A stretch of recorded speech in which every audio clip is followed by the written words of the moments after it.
बिस्मिल्लाहिर्रहमानिर्रहीम। जब मेरी आंख खुली तो जिंदगी मेरे लिए कोई माँ की गोद जैसी नरमी नहीं लाई थी। ना लोरी सुनने को मिली, ना बाप के हाथ का सहारा। मेरे चारों तरफ सिर्फ रंगीन साड़ियाँ, धुंधले आईने और वो आहें थी जो रात को दीवारों से टकरा कर सुबह तक चुप हो जाती थी। मेरा बचपन कोठे के तंग कमरे में तबले की आवाज़ों के बीच और धुआंधार जुल्फों के साए में गुजरा। ये वो दुनिया थी जहाँ खुशबू नहीं, सिर्फ इत्र की बिसात थी, जिसे दुनिया जिस्म फरोशी कहती है। वहीं मैंने पहली बार आंख खोली।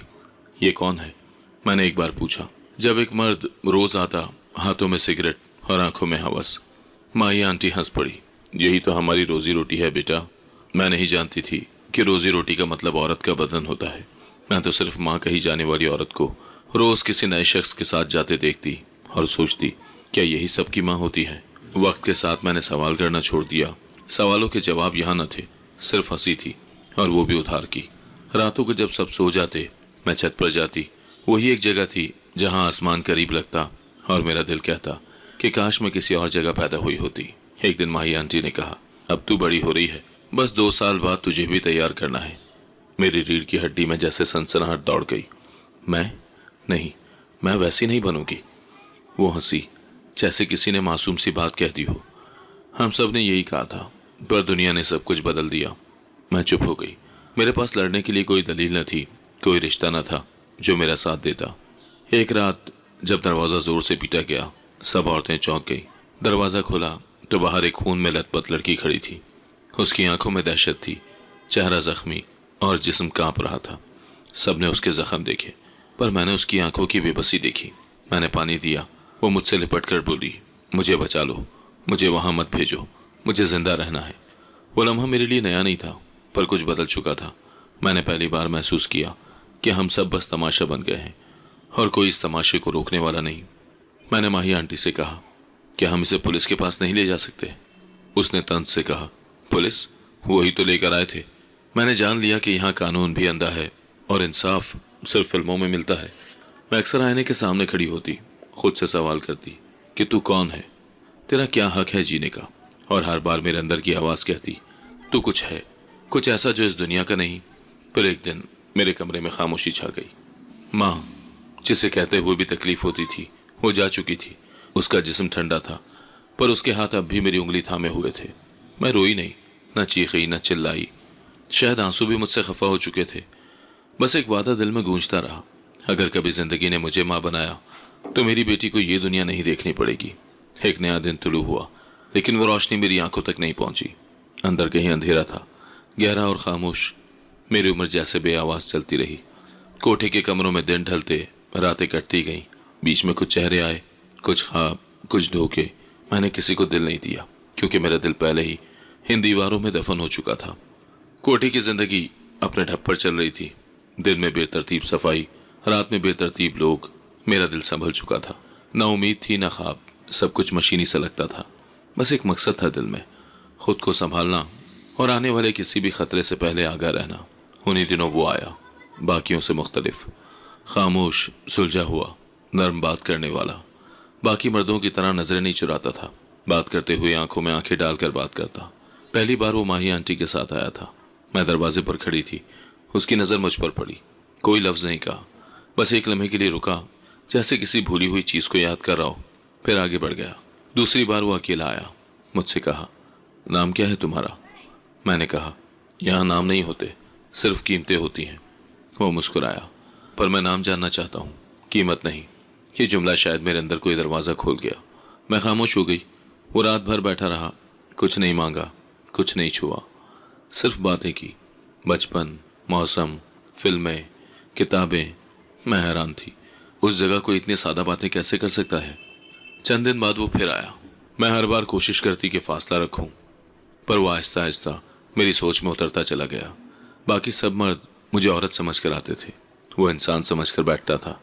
एक दिन बोला, ये जगह तुम्हारे लिए नहीं है, मैं तुम्हें यहाँ से ले जाना चाहता हूँ। मैं हंसी, और कहाँ ले जाओगे? दुनिया क्या कहेगी? वो बोला, दुनिया कुछ भी कहे, पर मैं तुम्हें इज्जत दूंगा। तुम सिर्फ मेरे लिए होगी, इस बाजार के लिए नहीं। उसकी आंखों में अजीब सा सच था, जिस पर मेरा दिल यकीन करना चाहता था। मैंने माही आंटी से बात की। उन्होंने सिर्फ एक बात कही, ये जगह छोड़ने की कीमत सिर्फ ख्वाब होती है और ख्वाब सच्चे नहीं होते। मैंने परवाह नहीं की, मैं उस झूठे ख्वाब में जीना चाहती थी। उसने मुझे बाहर घुमाने की पेशकश की। हम दोनों एक पुरानी किताबों की दुकान पर गए, फिर नदी किनारे बैठे। मैंने पहली बार कोठे से बाहर का सुकून महसूस किया।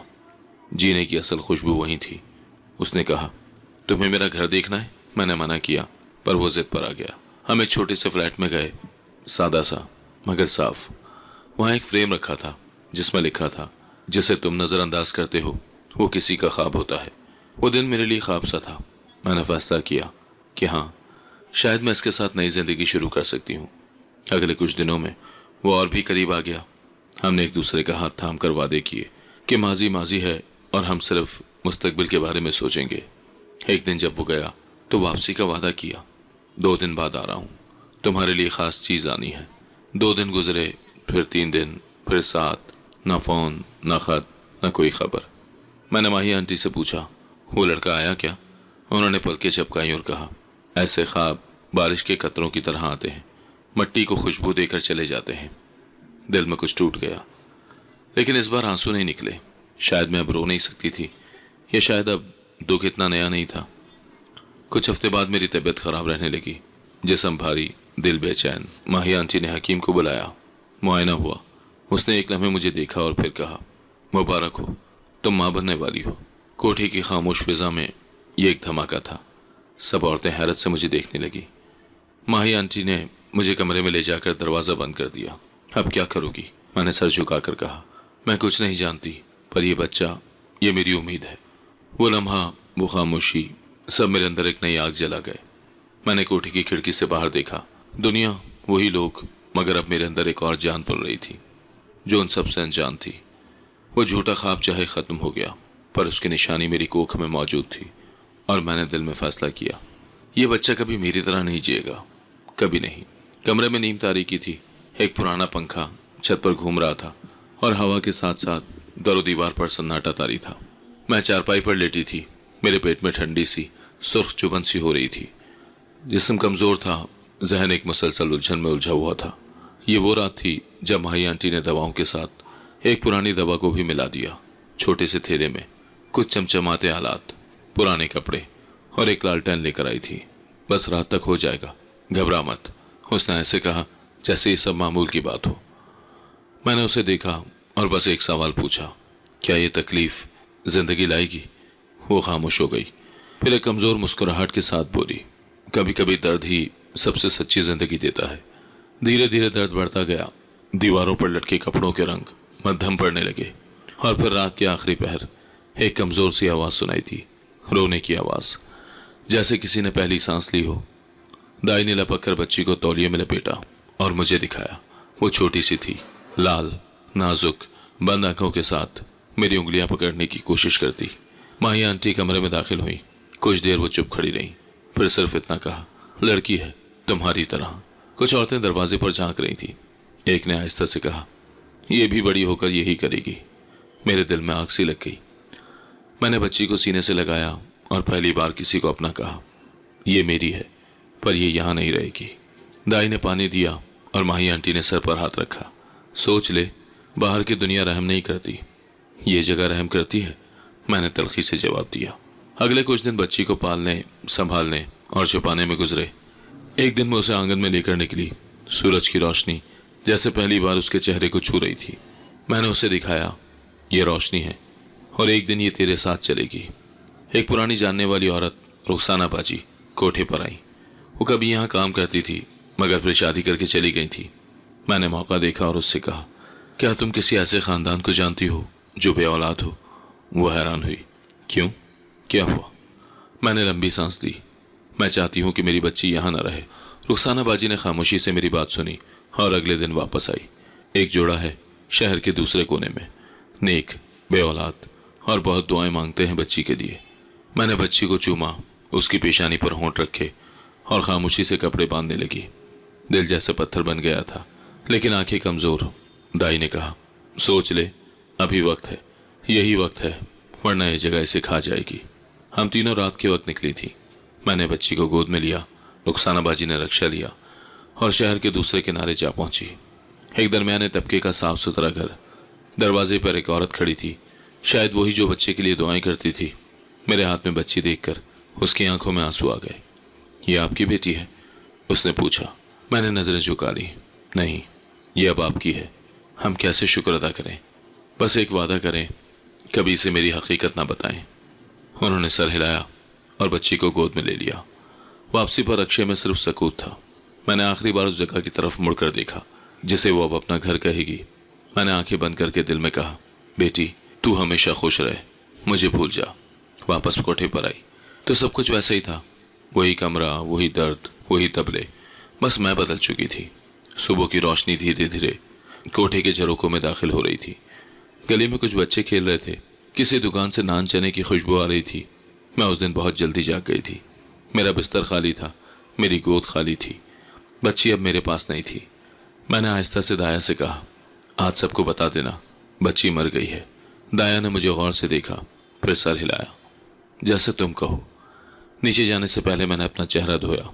आंखों से नींद तो ना निकली, पर झूठ का पर्दा साफ जरूर किया। माही आंटी किचन में थी, वो चाय बना रही थी। कब जा रही है दोबारा काम पर? उन्होंने सवाल किया। मैंने धीरे से जवाब दिया, आज नहीं, शायद कल से। वो बच्ची? उनका सवाल सीधा था जैसे तीर। मैंने पलकें झपकी, फिर कहा, मर गई कल रात बुखार से। माही आंटी का हाथ रुक गया। कुछ लम्हे खामोशी रही, फिर वो बोली, अल्लाह माफ करे, किस्मत से लड़ना आसान नहीं होता। फिर उन्होंने जैसे कुछ सोचा हो कहा, तू खुद दफना आई? मैंने सर हिलाया। हाँ, एक मज़ार के पास।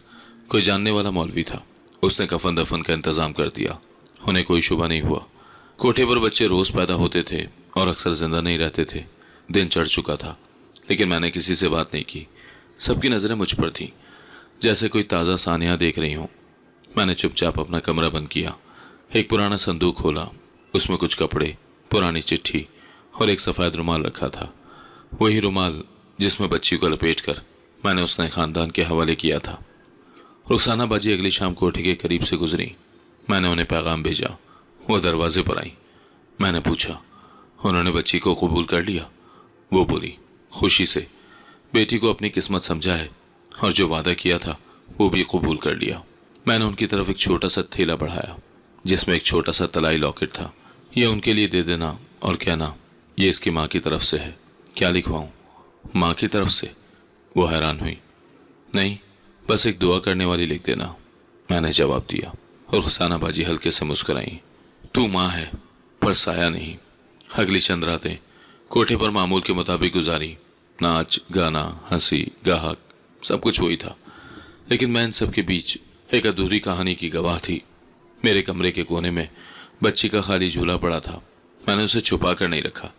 वो मुझे रोज़ याद दिलाता कि मैंने एक फ़ैसला किया था, शायद सबसे मुश्किल फ़ैसला। एक रात जब महफिल में रोशनी कुछ मध्यम हुई, एक ग्राहक आया। उसने कहा, यहाँ वो नई लड़की कहाँ है जिसकी बच्ची मरी थी? माही आंटी ने मेरी तरफ देखा और सर हिलाया। अभी ठीक नहीं है, सदमे में है। वो हंस पड़ा। ये जगह सदमों के लिए थोड़ी है, यहाँ तो गुनाह भी हंसी के साथ होते हैं। मैंने पहली बार अपने अंदर गुस्सा महसूस किया। दिल चाहा कि उसके मुंह पर तमाचा मारूं, लेकिन मैं खामोश रही, जैसे मैं हमेशा से थी। दूसरे दिन दाया मेरे पास आई। कभी मिलने का इरादा है? मैंने जवाब दिया, नहीं, बस सुनना चाहती हूँ कि वो खुश है। दाया कुछ देर खामोश रही, फिर बोली, तूने जो किया बहुत कम लोग कर सकते हैं। मैंने सिर्फ इतना कहा, मैं माँ थी और माँ सिर्फ देती है, लेकर कुछ नहीं जाती। उसी दिन मैंने कोठे की उस कमरे की दीवार पर छोटी सी पेंसिल से एक तारीख लिखी, जिस दिन मेरी बेटी नई जिंदगी में गई, ताकि वक्त के साथ मैं उस दिन को भूल ना जाऊं। एक हफ्ते बाद रुखसाना बाजी दोबारा आई। मैं उस दिन के बारे में कुछ बताने आई हूँ। क्या हुआ? मैं चौंकी। वो लोग उसे मस्जिद ले गए, उसके लिए दुआ की और उसका नाम रखा, मरियम। मैंने दीवार की तरफ देखा जहाँ तारीख लिखी थी। मरियम, अच्छा नाम है। और सबसे अच्छी बात, वो औरत रोज़ कुरान पढ़कर उसके कान में सुना रही है। वो कहती है ये बच्ची उसकी दुआ का नतीजा है जो अरसे से मांगी जा रही थी।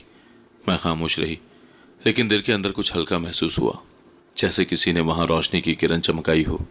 उसी रात कोठे पर रोशनी कुछ ज़्यादा थी, मौसीकी बुलंद, लेकिन मेरा दिल खामोश था। मैंने पहली बार गहरी नींद ली, एक ऐसे सुकून के साथ जिसमें कोई पछतावा नहीं था। मुझे इल्म था कि मैंने सब कुछ खो दिया, लेकिन शायद पहली बार मैंने कुछ पाया भी था। रुखसाना बाजी जब अगली बार कोठे पर आई तो मैं उनके हाथ से झपट कर वो खत ले बैठी जो मैं कई दिनों से मांग रही थी। लिफाफा सफ़ेद था, किनारे पर सुनहरी लाइन और दरमियान में छोटे हरूफ में लिखा था, मरियम के स्कूल से। मैंने जल्दी से उसे खोला और अंदर कार्ड पर बड़े साफ अल्फाज में लिखा था, मरियम ने जमात चाह रूम में पहली पोजीशन हासिल की और उसे स्कूल की बेहतरीन तालिबा का इनाम दिया गया।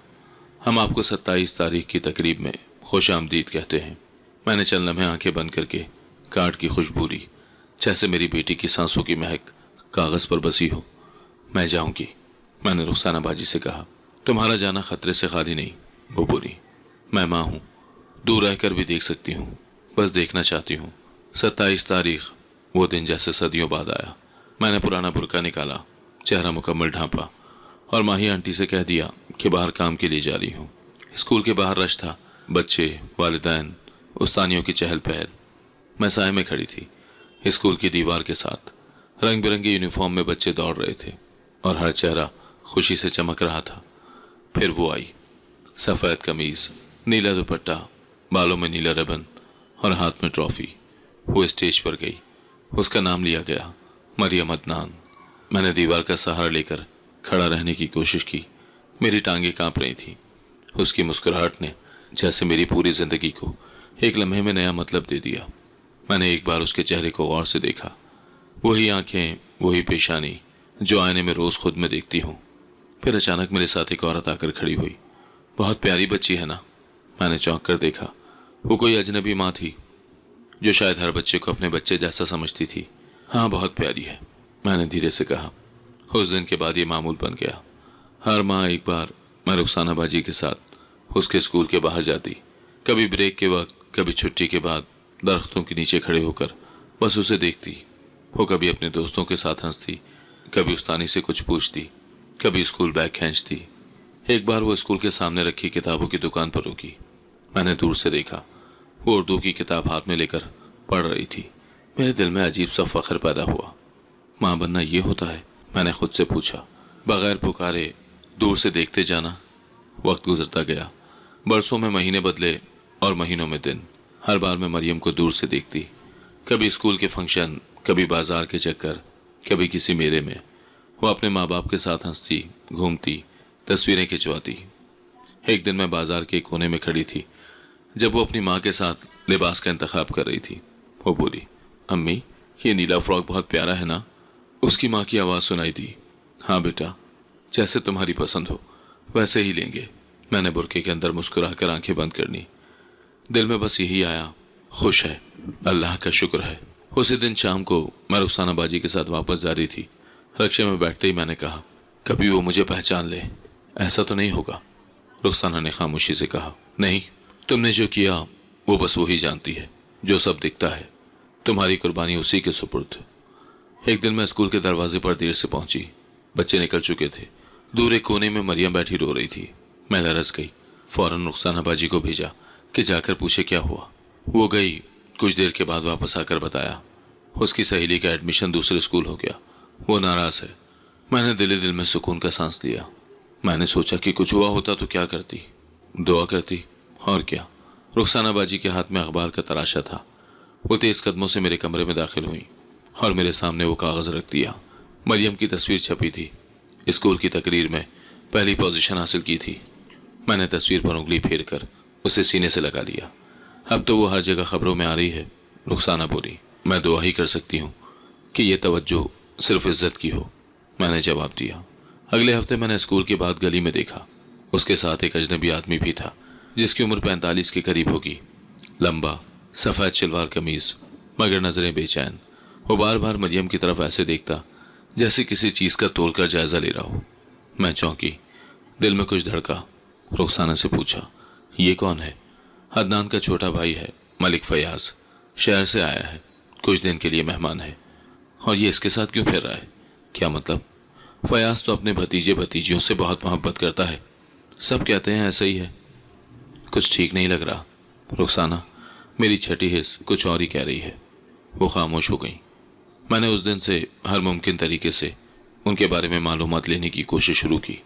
रुखसाना बाजी की मदद से मुझे पता चला कि फयाज पिछले कुछ सालों से दुबई में था और कुछ कानूनी मसाइल की वजह से वापस आया है। किस किस्म के कानूनी मसाइल? किसी लड़की की शिकायत थी, वहाँ का केस था, पर पैसे से मामला दबा दिया।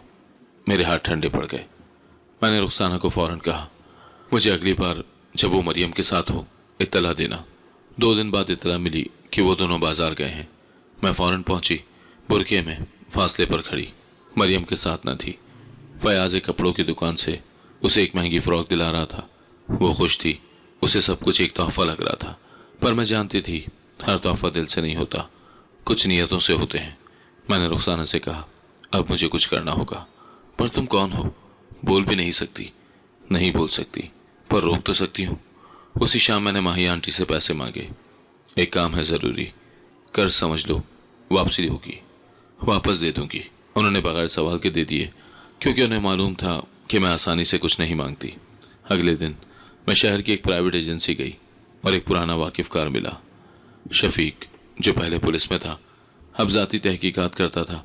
मुझे एक बंदे का बैकग्राउंड चाहिए, फयाज मलिक, पिछला रिकॉर्ड, तस्वीर, और अगर मुमकिन हो तो उसकी दुबई की फ़ाइल। शफीक ने मुझसे तस्वीर ली और वादा किया कि 3 दिन में कुछ न कुछ दे देगा। मैं 3 दिन नहीं सो सकी।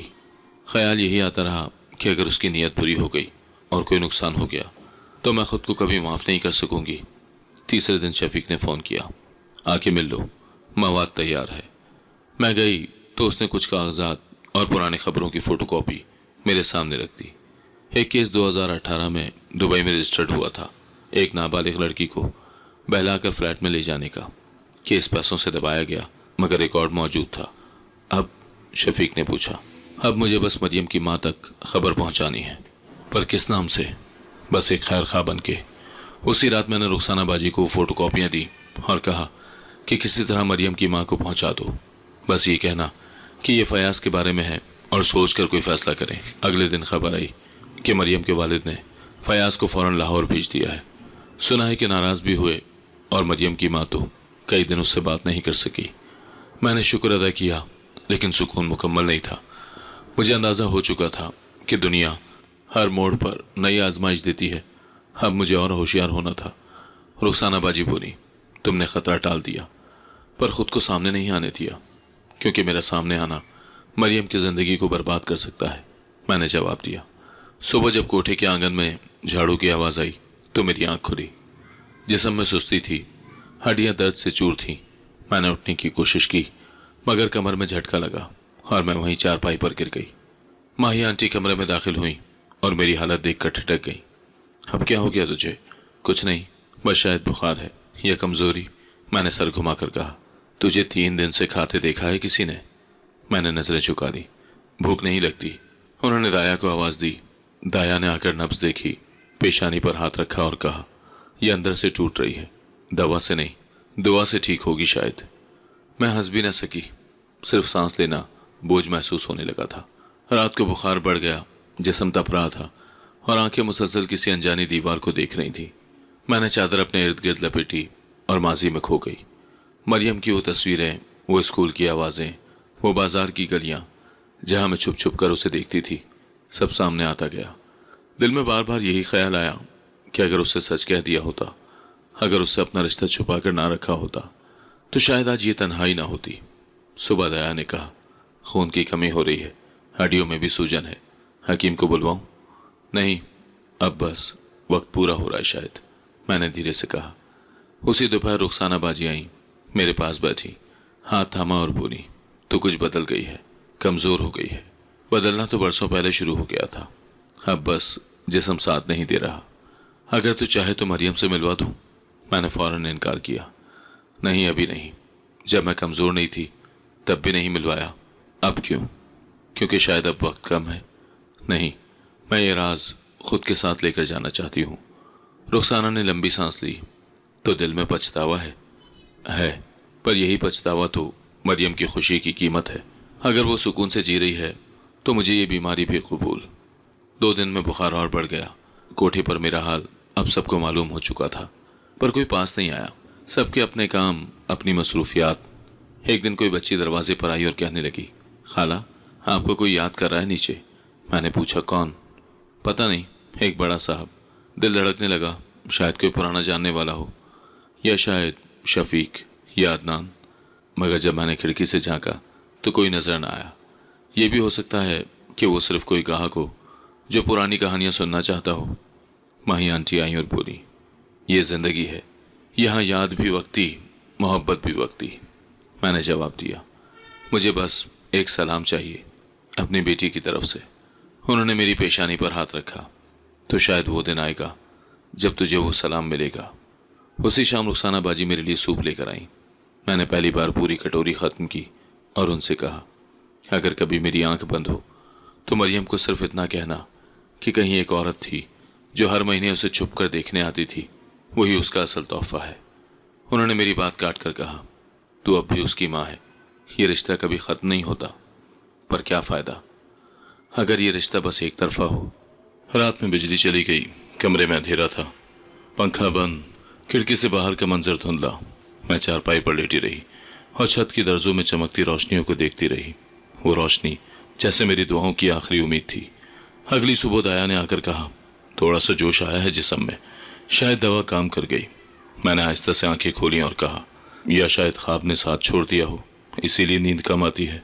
कोठे पर उस दिन मामूल से हटकर कुछ ज्यादा खामोशी थी, ना तबले की आवाज़, ना नीचे हंसी की कहकहे। मैं अब भी बुखार के असर में थी, चारपाई पर लेटी और बार बार रुखसाना बाजी के लाए हुए पुराने लिफाफे को देखती, जिसमें मरियम के स्कूल की एक और तस्वीर थी। दरवाज़ा हल्के से खुला, दाया ने झांका। नीचे कोई पूछ रहा है। नाम नहीं बताया, पर कहता है कि बरसों पहले यहाँ आता था। कहो कि वक्त बदल गया है, अब यहाँ कुछ भी पहले जैसा नहीं। उसने कहा है कि वो सिर्फ बात करना चाहता है, किसी के साथ नहीं जाना। मैंने आंखें मींची, कुछ देर खामोश रही। नाम बताया, कहता है कि तुम जान लोगी। दिल में अजीब सी हलचल हुई। मैंने कमर सीधी की, चादर ठीक की और आहिस्ता से नीचे आने की इजाज़त मांगी। माही आंटी ने ताज्जुब से देखा, इतने दिन बाद नीचे जा रही हो? कोई पुराना हिसाब किताब चुकता करना है शायद। सीढ़ियाँ उतरते हुए दिल की धड़कन तेज होती गई। नीचे कमरे में नीम अंधेरा था, सिर्फ एक बल्ब टिमटिमा रहा था। मैंने जैसे ही कदम रखा, वो सामने खड़ा था। सफ़ेद बालों के बीच स्याही, आंखों में वही चमक जो बरसों पहले मेरे ख्वाबों को निकल गई थी। वो अदनान, तुम? हाँ, मैं। शायद तुम पहचान न सको, वक्त ने बहुत कुछ बदल दिया। नहीं, तुम वही हो जो सब बदलने का वादा करके सब छोड़ गया। मुझे मालूम है तुम्हें क्या लगा कि मैं भूल गया। यहाँ आने की हिम्मत कैसे हुई? हिम्मत नहीं, ज़मीर ले आया। बरसों बाद वापस आया हूँ। शहर में कदम रखा तो दिल बेचैन हो गया, इसी गली की तरफ खींचा चला आया। क्या लेने आए हो? कोई और वादा? नहीं, सिर्फ माफ़ी मांगने।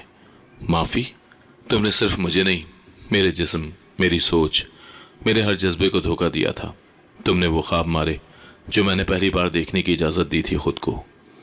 मैंने सच में चाहा था तुम्हें, पर हालात, वो तो यहाँ सबके ख़राब होते हैं, फिर भी सब साथ छोड़ने वाले नहीं होते। वो खामोश हो गया। कुछ देर तक सिर्फ दीवारों की आवाज़ें सुनाई देती रहीं। तुम्हारी बेटी कैसी है? उसने पूछा।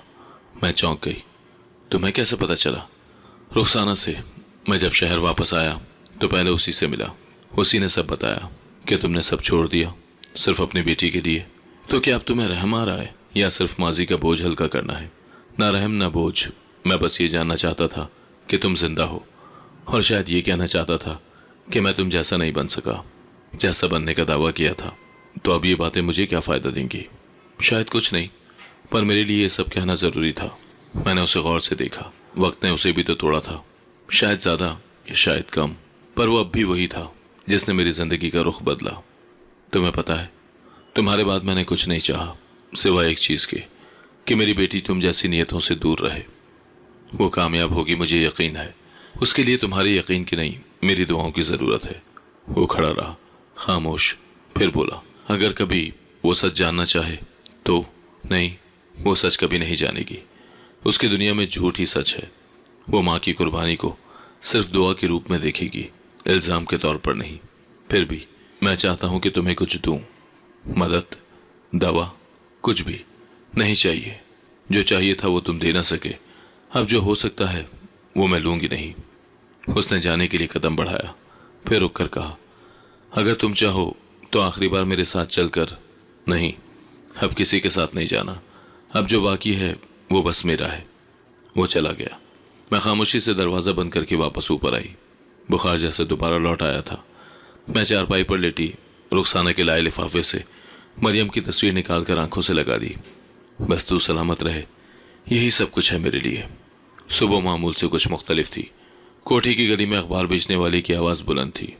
आज की बड़ी खबर, बिजनेसमैन के बेटे की मंगनी। मैं हस्बे मामूल अपने बिस्तर पर नींद दराज थी। बुखार अभी मुकम्मल उतरा नहीं था। माही आंटी ने दरवाज़ा खोला और ताज़ा अखबार मेरे पास फेंक दिया।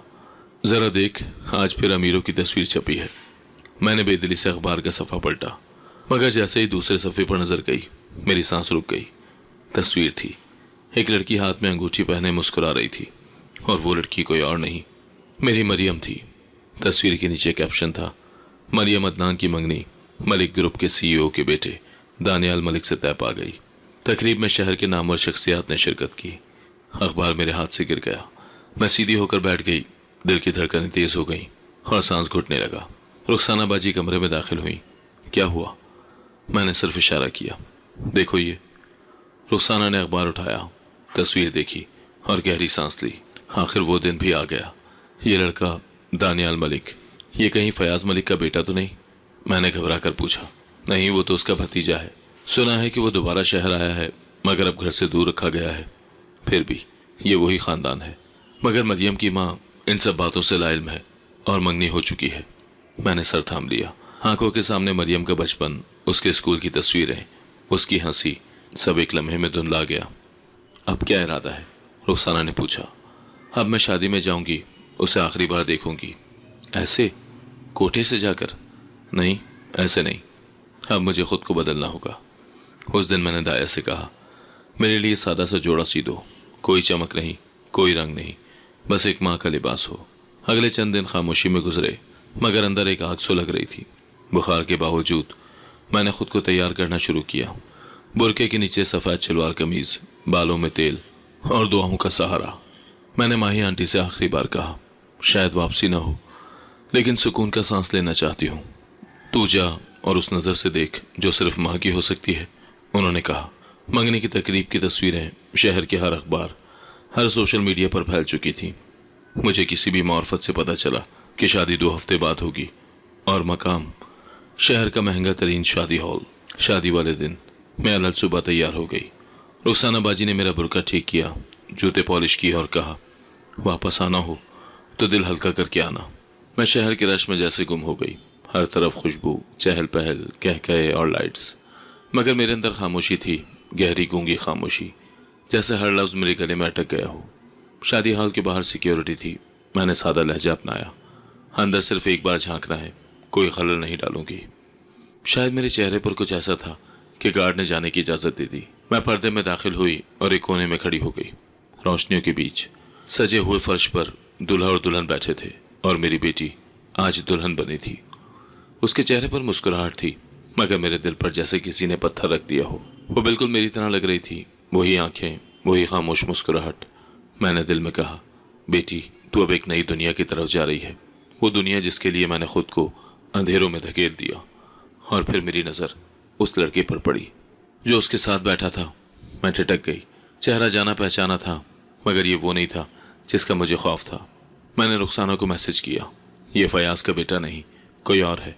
रुखसाना ने जवाब दिया, हाँ यतीम है, दानियाल का बचपन सख्त था, अदनान ने उसे पाला। मेरी सांस रुक सी गई। मैंने एक बार फिर मरियम के चेहरे की तरफ देखा। मेरे दिल में शुक्र की लहर दौड़ गई, और दिल में बस एक जुमला गूंजा, ये शादी, ये बेटी, सब महफूज है। शहर में सर्दी की पहली लहर उतर चुकी थी। दरख्तों के सूखे पत्ते झूलते रहे, और शादी हाल के बाहर हवा में खुशबू, तेज रोशनियों और मेहमानों की चहकार गूंज रही थी। मैं सुबह से खामोश थी, जैसे दिल में कोई फैसला दफन कर चुकी हूँ। रुखसाना बाजी मेरे साथ थी। बुरके का घूंघट नीचे था और कदम लड़खड़ाते लेकिन पुख्ता थे। यकीन है जाना है? रुखसाना ने पूछा। हाँ, आज देखना है कि मैंने जिसके लिए सब कुछ कुर्बान किया वो आज कैसे एक नई जिंदगी शुरू करती है। हमने शादी हॉल के एक साइड दरवाजे से दाखिल होने का फैसला किया। वहाँ सिक्योरिटी सख्त न थी। मैंने धीरे से पर्दा हटाया और रंगों की दुनिया में कदम रखा। दिल पर बोझ था, लेकिन आंखों में ठहरा हुआ सुकून। हॉल में सजे हुए फूल, चमकते फानूस और मेहमानों की गूंज सब किसी फिल्म के मंजर की तरह लग रहे थे। दूर से स्टेज नजर आया, फूलों से ढका हुआ। दरमियान में मरियम, मेरी मरियम, सुर्ख जोड़े में सजी आंखें, माथे पर टीका, हाथों में मेहंदी और होंठों पर वही मुस्कुराहट जो बरसों पहले मैंने उसके चेहरे पर देखी थी। वक्त जैसे थम सा गया। वो बहुत खूबसूरत लग रही थी। वो बहुत खूबसूरत लग रही है, रुखसाना ने आहिस्ता से कहा। माँ की दुआएं हैं, मैंने कहा और आंखें नम कर ली। हम एक कोने में बैठ गए, पर्दे के पीछे। मैंने अपनी नज़रें बेटी पर जमा दी। दिल कह रहा था कि एक बार जाकर उसे गले लगा लूं, पर अकल चुप रहने का हुक्म दे रही थी। इसी दौरान निकाह खां की आवाज़ गूंजी। लोग खामोश हो गए। कुछ लोग अपनी जगह से उठकर आगे आ गए। दानियाल दूल्हा सादा सफ़ेद शेरवानी में स्टेज पर आया। उसने नज़र झुकाकर बैठने की इजाज़त ली। मरियम बिनते अदनान, क्या आपको दानियाल बिन इमरान से निकाह कबूल है? बेटी ने चुपचाप नज़रें झुकाई, फिर आहिस्ता से कहा, कबूल है। दूसरी बार, तीसरी बार, हर बार मैंने उसकी आवाज़ सुनी जैसे मेरी कोख बोल रही हो। चारों तरफ मुबारकबादें शुरू हो गई। मैं वहीं साकत बैठी रही। रुखसाना ने मेरा हाथ दबाया। अब तुम जा सकती हो। तुमने जो देखना था देख लिया। नहीं, अभी नहीं, एक बार और देखना है, एक आखिरी बार। मरियम की माँ, जिसने उसे पाला, उसके करीब आई, प्यार से उसका माथा चूमा और हाथ थाम कर स्टेज से नीचे लाई। मेहमान गले मिलने लगे। फोटोग्राफर मुसलसल फ्लैश चला रहा था। मैंने पहली बार महसूस किया कि मेरी बेटी एक ख्वाब बन चुकी है जो अब किसी और की दुनिया का हिस्सा बनने जा रही है। अचानक स्टेज पर शोर हुआ। कोई कह रहा था, बुरके वाली औरत कहाँ गई? मेरा दिल धड़कने लगा। रुखसाना ने मुझे थामा। हम निकलते हैं, बस अब चलना है। हम जल्दी से साइड दरवाजे की तरफ बढ़े। पीछे से शादी का शोर बाकी था, लेकिन मेरे कदमों की चाप में सिर्फ दुआएं थी। हम बाहर आए, गली में निकले और मैंने आसमान की तरफ देखा। बादल हल्के थे, सर्द हवा चल रही थी। तू खुश है? रुखसाना ने पूछा। बहुत। ये मंजर ही सब कुछ था जिसके लिए मैं जिंदा थी। रक्शे में बैठते वक्त मैंने मुड़कर हॉल की रोशनियों को देखा और दिल में बस इतना कहा, तू मुकम्मल हो गई और मैं मुकम्मल हो गई। शादी हॉल से निकलते वक्त कदम तो बाहर आ चुके थे, मगर दिल अंदर ही रह गया था। रक्शे में बैठते हुए रुखसाना बाजी ने आहिस्ता से कहा, अब सुकून है ना? मैंने कुछ जवाब न दिया, सिर्फ सर झुका लिया। अंदर कोई लहर चल रही थी, जैसे हवा थम जाए और सीने में सिर्फ सांस की आवाज़ बाकी रह जाए। कुछ पल बाद मैंने रक्षा रुकवाया। वापस चलना है। रुखसाना चौंक गई। क्या? अभी तो निकाह हुआ है। नहीं, वो निकाह भी मुकम्मल नहीं हुआ और ना होगा। क्यों? तुम क्या करने जा रही हो? सच बोलने जा रही हूँ। इतने साल छुपाया, पर आज अगर नहीं बोला तो मरियम की जिंदगी का रुख बदल जाएगा। रुखसाना बाजी के चेहरे पर हवाइयाँ उड़ने लगी। सोच ले, सबके सामने? हाँ, सबके सामने, क्योंकि खामोशी से देखने की हद खत्म हो गई है। हम वापस हॉल की तरफ मुड़े। दिल तेज धड़क रहा था। हॉल के अंदर भी वलीमे की तैयारियां हो रही थी। कुछ मेहमान खाने पर लगे हुए थे, कुछ ग्रुप फोटोज के लिए तैयार खड़े थे। स्टेज पर दानियाल और मरियम एक साथ बैठे थे। अब रस्मी तस्वीर हो रही थी। मैं तेज कदमों से अंदर दाखिल हुई, बुरके का घूंघट हटा दिया। लोगों की नजरें मेरी तरफ उठने लगी। चंद लम्हे में हॉल की खामोशी बढ़ गई। कोई पहचान नहीं रहा था, पर सबका ध्यान मेरी तरफ हो गया। मैं स्टेज की तरफ बढ़ी। रुखसाना बाजी मेरे पीछे थी, बेहद घबराहट में। रुको, कुछ मत कहो, अब देर हो चुकी है, उन्होंने कान में कहा। मैं रुकी नहीं, माइक हाथ में लिया और कांपती आवाज में कहा, यह निकाह नहीं हो सकता, क्योंकि दुल्हन मेरी बेटी है। एकदम हॉल में शोर मच गया। मेहमानों की नजरें एक दूसरे पर। कुछ हैरत से उठकर खड़े हुए। और दूल्हा, ये दानियाल, ये मेरा शौहर है, मेरे माजी का वो हिस्सा जो मुझे बर्बाद करके चला गया था। कमरे में जैसे वक्त रुक गया। मरियम सदमे से खड़ी हो गई। ये औरत कौन है? ये क्या बकवास है? अदनान, जो दूर एक मेहमानों की कतार में खड़ा था, लपक कर आगे आया। ये झूठ बोल रही है, इसे फौरन बाहर निकालो। नहीं, ये झूठ नहीं, मैंने चीख कर कहा। तुमने कहा था कि हालात के मारे थे, मगर मैं जानती हूँ तुमने अपनी बच्ची से भी मुंह मोड़ा था। अब वो तुम्हारी बेटी से शादी करने जा रहा है। दानियाल परेशान हो गया। क्या? ये क्या कह रही है? अदनान हकलाते हुए बोला, ये औरत पागल है। नहीं, मैं वो औरत हूँ जिसे तुमने मोहब्बत का झांसा दिया, वादा किया और फिर छोड़ दिया। मेरी कोख में तुम्हारा खून था। मरियम, तुम मेरी बेटी हो। मरियम की आंखों से आंसू बहने लगे। वह हॉल में एक तरफ होकर खड़ी हो गई। ये सब क्या है? क्यों कोई मुझे कुछ नहीं बता रहा? उसने चीख कर कहा। दानियाल ने अदनान की तरफ देखा। अब्बू, ये क्या हो रहा है? अदनान खामोश खड़ा था, माथे पर पसीना, जबान बंद। किसी तरफ से एक बुजुर्ग आवाज आई, अगर ये औरत झूठ बोल रही है तो इसका सबूत दो। मैंने अपनी थैली में से वो पुराना लॉकेट निकाला जो मरियम के साथ दिया था। ये उसके गले में आज भी है। ये मैंने उसके साथ भेजा था। अगर ये लॉकेट इसके पास है तो सच मेरा है। मरियम ने गर्दन से लॉकेट खोला और उसे देखा। उसकी माँ, जिसने उसे पाला, आगे आई और आहिस्ता से कहा, यह लॉकेट इसके साथ ही आया था। हमने कभी ना खोला क्योंकि वादा किया था। अदनान ने ज़मीन की तरफ नज़रें झुका दी और बेइख्तियार कह दिया, यह सच है। हॉल में जैसे धमाका हो गया। कुछ लोग हॉल से बाहर निकलने लगे, कुछ हैरत में रह गए। मरियम बेहोश होकर गिर पड़ी। दानियाल ने फौरन उसे संभाला। मैं बेइख्तियार उसके पास गई और हाथ थामने लगी, मगर रुक गई। अब सब जान चुकी है। मैंने रुखसाना से कहा, अब जो हो कम से कम झूठ में लिपटा ना हो। रुखसाना ने मेरा कंधा थामा। तूने जो किया शायद ही कोई माँ कर सके। दानियाल ने कुछ लम्हे बाद सबके सामने कहा, यह शादी नहीं हो सकती। ये मेरे हक में नहीं और मरियम के साथ नाइंसाफ़ी है। लोग आहिस्ता आहिस्ता मुंतशिर होने लगे। हॉल की रोशनियां मद्धम हो गईं और मेरी आवाज़ जैसे खामोश। मैंने आखिरी बार मरियम को देखा, बेहोश, खामोश, लेकिन सच के बोझ से आज़ाद। हॉल में सन्नाटा तारी था। कुछ लोग जा चुके थे, कुछ रुके, खड़े, सब कुछ हैरत से देख रहे थे। दूल्हा अब भी स्टेज पर खड़ा था, मरियम के बेहोश जिस्म को सहारा दिए। अदनान एक कोने में बैठ चुका था, आंखें छत की तरफ थी, जैसे किसी जवाब का मुंतज़िर हो। मैंने धीरे से रुखसाना बाजी की तरफ देखा, वो भी खामोश थी। चंद लम्हों के बाद दानियाल ने सबकी तरफ देखा और आहिस्ता आहिस्ता माइक के पास आया। मैं एक बात वाजे करना चाहता हूँ, उसने कहा। सबकी नज़रें उस पर जम गईं। मेरी शादी मरियम से तय पाई, लेकिन मैं अदनान का बेटा नहीं हूँ। अदनान मेरे वालिद के करीबी दोस्त थे। मेरे वालिद का इंतकाल तब हुआ जब मैं 6 साल का था। तब से अदनान ने मुझे अपने बेटे की तरह पाला। हॉल में कुछ लोगों ने सरगोशियाँ की। मैं यतीम था। मरियम के वालिदैन ने मेरी परवरिश की, मुझे तालीम दी, मेरे ख्वाबों को पहचान दी, लेकिन खून का रिश्ता कभी न छुपाया। मुझे हमेशा बताया गया कि मैं अदनान का नहीं, उनके दोस्त का बेटा हूँ। मैंने बेख्तियार रुखसाना की बाहें थाम ली। आंखों में आंसू थे, मगर इस बार दर्द के नहीं, शुक्र के। दानियाल ने बात जारी रखी। आज जो कुछ हुआ वो चौंका देने वाला ज़रूर था, लेकिन मैं एक बात कह दूं, अगर मरियम इस औरत की बेटी है जिसने इतनी हिम्मत की, तो मैं फ़ख्र से कहता हूँ कि मेरी बीवी एक बहादुर औरत की बेटी है। कमरे में हल्की सी हंसी और तालियां गूंजने लगी। मरियम जब होश में आ रही थी, उसने आहिस्ता से आंखें खोली। मैं लपक कर उसके करीब गई, फिर रुक गई। माँ, उसकी आवाज़ लरसती हुई थी। मैंने नज़रें झुका ली। हाँ बेटी, मैं ही हूँ जिसने तुझे इस दुनिया से बचाने के लिए खुद को अंधेरों में दफन किया। इतने साल। उसके लहजे में शिकायत न थी, बस हैरत थी। मैं दूर से देखती रही, हर कामयाबी, हर खुशी, हर आंसू, सब कुछ, लेकिन कभी पास ना आई, क्योंकि मैंने तुझे एक नई जिंदगी दी थी और वो जिंदगी मेरी मौजूदगी के बगैर ही मुकम्मल थी। मरियम ने खामोशी से मेरा हाथ थामा और ख़ुद से लिपटा लिया। अम्मी, आपने जो किया वो किसी माँ का नहीं, किसी फरिश्ते का फैसला था। रुखसाना बाजी भी मेरे करीब आ गई। हॉल का माहौल बदल चुका था। अब ना शोर था, ना चहमगोइयाँ, सिर्फ मोहब्बत की फिजा थी। अदनान आहिस्ता से उठा, मेरे करीब आया और कहा, मैं मुजरिम हूँ, ये मानता हूँ, पर एक बात कहना चाहता हूँ। मैंने अपने गुनाहों का बोझ कभी उतारा नहीं। हर रात उसे उठाकर सोता था, लेकिन मरियम को जब अपनी बेटी की तरह पाला तो यही समझकर कि शायद इससे मेरी तलाफी हो जाए।